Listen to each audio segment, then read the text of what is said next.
जातिवादी जो मानसिकता तुम्हारे दिमाग में, जो आरएसएस का कीड़ा भरा हुआ है, तुम्हारे पैंट को उतार कर देखा जाए तो नीचे खाकी नेकर निकलेगा। और तुमने स्वयं भी कहा है कि मैं आरएसएस का व्यक्ति रहा हूं। ये तुम्हारा दोहरा चरित्र इस बात के लिए संदेह करता है कि आप न डॉक्टर अंबेडकर को मानते हैं, न महर्षि वाल्मीकि को मानते हैं। यदि आज से कुछ साल पहले संदीप वाल्मीकि ने कहा तो संदीप वाल्मीकि को आपने एक झटके में बाहर निकाल दिया, और राजेंद्र पाल ने कहा तो आपने राजेंद्र पाल को भी निकाल दिया, या उन्होंने अपनी स्वेच्छा से दिया हो तो पता नहीं, उनको कोठी खाली करने के लिए आदेश आ गया। डॉक्टर अंबेडकर का फोटो कार्यालय में लगाते हो, डॉक्टर अंबेडकर की 22 प्रतिज्ञाओं का विरोध करते हो, वाल्मीकि जयंती पर जाते हो, वाल्मीकि लोगों के पैर धोते हो, घर में खाना खिलाते हो, और वाल्मीकि लोगों को आप अपनी पार्टी से निकाल देते हो, पद से निकाल देते हो, मंत्री पद खत्म कर देते हो।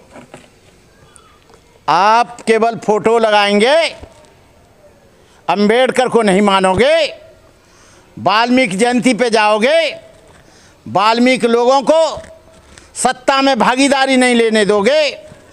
ये आपका दोहरा चरित्र इस बात को साबित करता है कि आप डॉक्टर अंबेडकर के एक शब्द को भी नहीं मानते।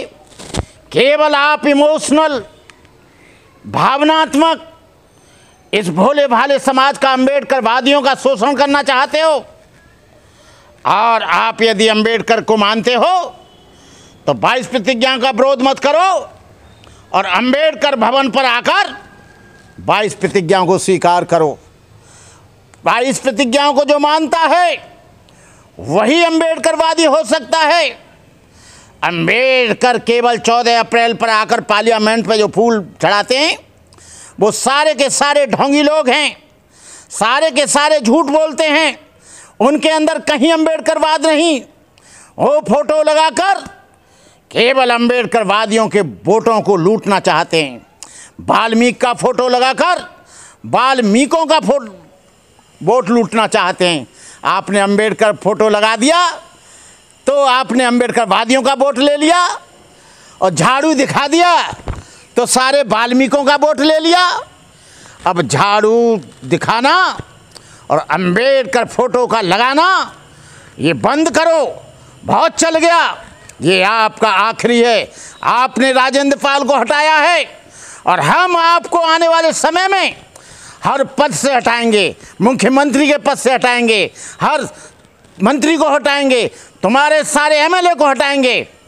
तुमने 11 एमएलए पर भी इतना दबाव डाल दिया है कि राजेंद्र पाल के बारे में कुछ मत बोलना, राजेंद्र पाल से मिलना नहीं, राजेंद्र पाल के यहाँ जाना नहीं।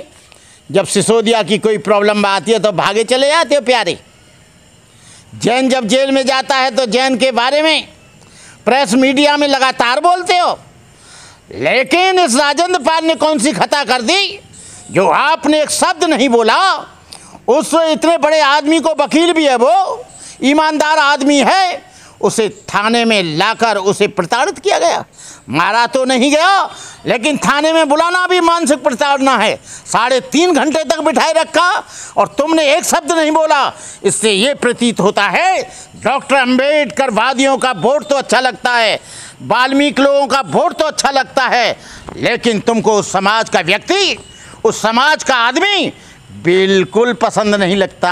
अब देखेंगे, आ रहे हैं इलेक्शन, अब आ रहे हैं पार्षद के इलेक्शन, आ रहे हैं एमसीडी के इलेक्शन, हो रहा है इलेक्शन आपका गुजरात में, हो रहा है इलेक्शन हिमाचल प्रदेश में। देखें आपका आदमी कैसे जीतता है। मैं तमाम देश के लोगों से कहना चाहता हूँ, मैं गुजरात के लोगों से, अंबेडकरवादियों से कहना चाहता हूँ, वो शपथ लें बाबा साहब की कि एक आदमी भी केजरीवाल को वोट नहीं करेगा जो 22 प्रतिज्ञाओं को और बाबा साहब को मानता है। और दिल्ली के लोगों से भी निवेदन करता हूँ, जब तक हमारे राजेंद्र पाल को पुनः मंत्री नहीं बनाया जाता, तब तक हम लोग इस आंदोलन को चलाते रहेंगे। सारे भारतवर्ष में हम तुम्हारा घूम घूम कर इस बात का प्रचार करेंगे, आप अंबेडकरवादी नहीं हो, अंबेडकरवादी होने का ढोंग करते हो। आप अंबेडकरवादी नहीं हो, केवल कार्यालय में फोटो लगाकर अंबेडकरवादियों का इमोशनल ब्लैकमेल करना चाहते हो।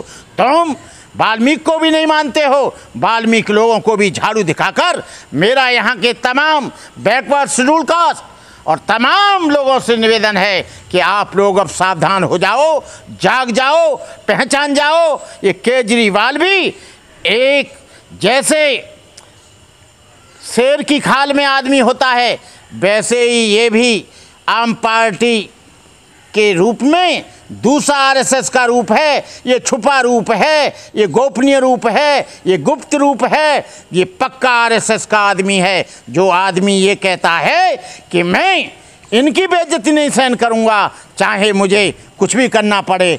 हम लोगों को आप राक्षस बता रहे हो, हम लोगों को शूद्र बता रहे हो, हम लोगों को नीच बता रहे हो। राक्षस का मतलब नीच होता है। हम राक्षस का वोट क्यों लेते हो? राक्षस तो डॉक्टर अम्बेडकर भी थे तुम्हारे अनुसार, तुम्हारे विचारों के अनुसार। उनका सारे कार्यालयों में फोटो क्यों लगाते हो? वो भी तो हमारे ही खून थे, वो भी तो हमारे बाबा थे, वो भी तो हमारे ग्रैंडफादर थे, वो भी तो हमारे गॉडफादर थे। उनका फोटो क्यों लगाते हो? आप इस समाज को राक्षस नहीं बता रहे हैं, बल्कि डॉक्टर अंबेडकर और डॉक्टर अंबेडकर के अनुयायियों को तमाम राक्षस बता रहे हैं। आने दो समय, हम तुमको बचाएंगे कि राक्षस क्या हैं। इन्हीं शब्दों के साथ मैं तमाम लोगों से अपील करूंगा कि आप लोग, ये जातिवादी मानसिकता का व्यक्ति है। ये हम तो सोच रहे थे कि ये आदमी आरएसएस से लड़ाई लड़ रहा है, लेकिन आरएसएस और बीजेपी ये एक ही चीज़ हैं। इन्होंने हिमाचल प्रदेश में अपना कोई भी कैंडिडेट खड़ा नहीं किया बीजेपी को जिताने के लिए, लेकिन वहाँ पर ये पूरा का पूरा लड़ रहा है। इसमें और बीजेपी में कोई खास अंतर नहीं है। मैं मुस्लिम भाइयों से भी कहूँगा कि आप लोग भूल कर भी इस पार्टी को वोट मत देना। आम आदमी पार्टी के लोग गुमराह कर रहे हैं। ये पता नहीं लग रहा है कि अंबेडकरवादी हैं, कि वाल्मीकिवादी हैं, कि छुआछूतवादी हैं, कि ऊंच नीचवादी हैं, कि वर्ण व्यवस्थावादी हैं, क्या हैं। और वो सब पता लग रहा है संदीप वाल्मीकि को हटाकर और राजेंद्र पाल को हटाकर। बस मैं इन्हीं शब्दों के साथ अपनी बात समाप्त करता हूँ। आप होशियार हो जाओ, आप जान जाओ इनकी राजनीतिक फंडों को, राजनीतिक चीज़ों को, तभी आपका कल्याण होगा। ये इसको देकर आपका कोई कल्याण नहीं होगा। केजरीवाल साहब के मैंने यूट्यूब पर 2-3 स्टेटमेंट सुने हैं। एक जगह वो अंबेडकरवादियों को राक्षस बता रहे हैं, नीच बता रहे हैं, और उनका संहार करने के लिए वो बोल रहे हैं कि मेरा जन्माष्टमी के दिन जन्म हुआ था।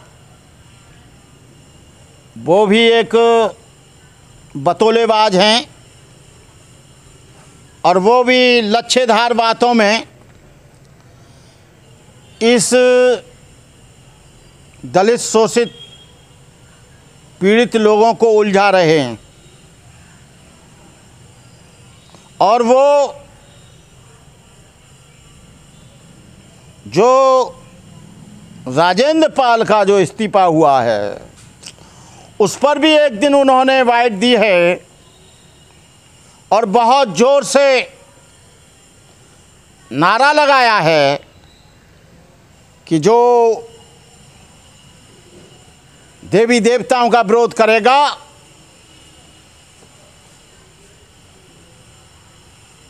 और किसी और का विरोध करेगा, मेरा अपमान कर लो, लेकिन मैं इनका अपमान सहन नहीं कर पाऊंगा।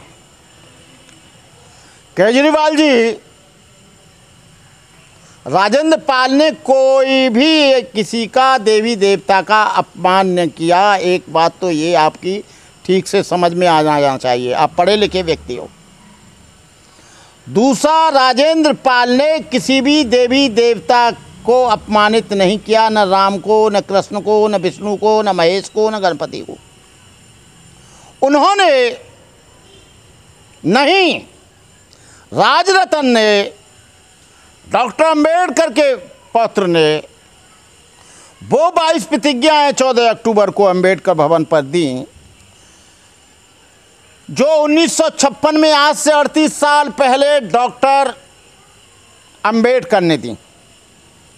और वो प्रतिज्ञाएं 17 में वॉल्यूम में भी हैं, जो गवर्नमेंट की तरफ से छपा है, और जो 40वां वॉल्यूम छपा है उसमें भी हैं।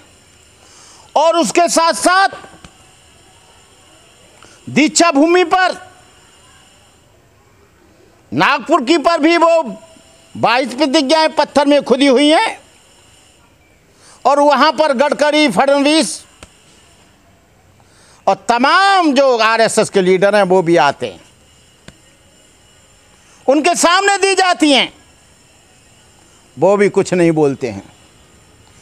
केवल ये राजेंद्र पाल को राजनीति का बकरी का बकराया बनाया जा रहा है। राजेंद्र पाल का उसमें कोई खफा नहीं है।